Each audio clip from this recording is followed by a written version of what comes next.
Introducing all new Yamaha MIUI 125S Color Matte Black. So bago yan, bigyan nating silip ang kanyang specs, function at benefits. Tara, let's go! Ayan, magsisimula tayo ngayon sa kanyang harapan. Naka-single pot caliper, single hydraulic disc brake. At size ng kanyang gulong sa harapan is 70 by 90 by 14. So tube type. So napakaangas din ng kanyang mugs.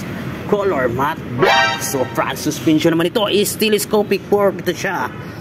Front fender.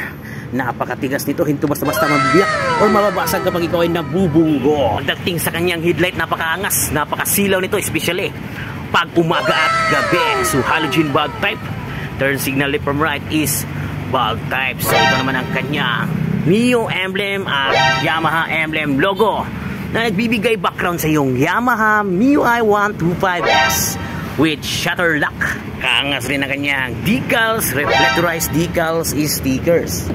At tayo ngayon sa kanyang likuran, ang rear suspension niya is unit swing at rear brake is mechanical leading drum brake. Size ng kanyang gulong sa likuran is 80 by 90 by 40. So tube type. So starting system nito is electric starter at kick starter. So meron siyang taillight is bulb type. Turn signal left from right is bulb type. Ito kanyang muscular muffler at 3D emblem Mio logo. Tayo ngayon sa kanyang maximum horsepower. Meron siyang 7.0 kilowatts at average of 8,000 RPM with the maximum torque na merong 9.6 Newton meter at average of 5,500 RPM. So lubrication system is with some engine oil volume. Meron siyang 0.84 liters. Fuel supply system is fuel injection. At clutch type meron dry centrifugal shoe at transmission type of P-belt automatic. So transmission niya is P-belt automatic. M-type na underborn. At sa kanyang dimension na meron siyang overall length with the height, meron siyang 1,870 mm by 685 mm by 1,035 mm. Seat height na merong 750 mm at wheelbase na merong 1,260 mm. Minimum ground clearance of 135 mm.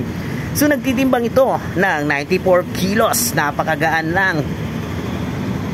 So sa kanyang headlight, ang kanyang headlight meron siyang 12V by 32 by 32W by 1. So that's all for today. Sana nakatulong ako sa pagbibigay ko ng idea sa inyo. Ride safe, keep safe, and always wear a 7 senses when you drive. Bye-bye. Sa kanyang analog panel board, so dito makikita ang details ng iyong motor. Meron siyang odometer, eco indicator, high beam, low beam indicator, fuel gauge, at engine check indicator. Sa left side makikita ang high beam, low beam sa headlight, turn signal left from right, at saka horn. So back brake.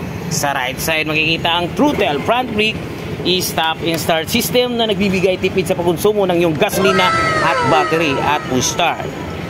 So ito ang kanyang ignition. With the ignition system is TCI, transistor control ignition. So meron din siyang apparel dito, malagyan ng resibo, coins at mga candy. So ito ang kanyang single hook. Mulagyan ito ng mga supot, especially kapag meron kang pinamili sa palengke. So napakaangas rin ng kanyang wide football with flexible riding position. Meron siyang M-shaped grab bar at redefined seat. So ito ang kanyang luggage compartment. Fuel tank capacity is 4.2 liters at M-shaped grab bar.